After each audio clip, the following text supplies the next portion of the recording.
एक फिल्म आई थी विजेता 1982, शशि कपूर जी वाली। उसकी कहानी लिखी थी दिलीप चित्रे और सत्यदेव दुबे ने। दिलीप चित्रे मराठी और इंग्लिश के बहुत फेमस पोएट थे और साथ ही पेंटिंग करना और एज अ फिल्म मेकर भी उनको काफ़ी ख्याति मिली थी। दिलीप चित्रे जी की कविता अर्धसत्य की नाम की फिल्म में भी यूज़ हुई है। इनफैक्ट वो टाइटल पोएम है उस फिल्म का, उसी टाइटल से, अर्धसत्य। तो इन दिलीप चित्रे जी के साथ मुझे काम करने का मौका मिला था और हम लोग एक फिल्म पर काम कर रहे थे।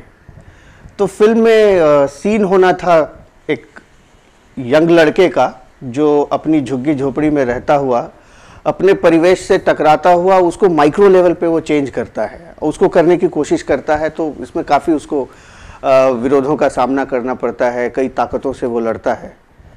तो ये जो सीन था कि एक जोड़ा पैर चलते चले जा रहे हैं गली से और वॉइस ओवर में कविता आनी थी। तो उस मूड की एक कविता दिलीप जी को पसंद आ गई जो मेरी लिखी हुई थी। तो सीन ऐसा होना था कि एक आम आदमी अकेले दम की लड़ाई लड़ रहा है, हर ताकत से टकरा रहा है और वैसे में एक कविता उसके भाव को व्यक्त कर रही है जब वो चला जा रहा है। वो चलते चले जाना, रुकना नहीं, ये थीम होना था उसका। तो वो कविता है मैं माचिस की तीली। सुनाता हूँ आपको।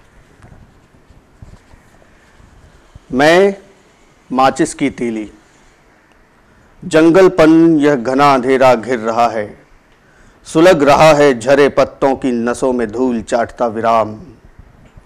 हविष्य यह कुंद होती आस्था का कर रहा हूँ होम, स्वर्ग से धकेले गए देवताओं पर मैं माचिस की तीली।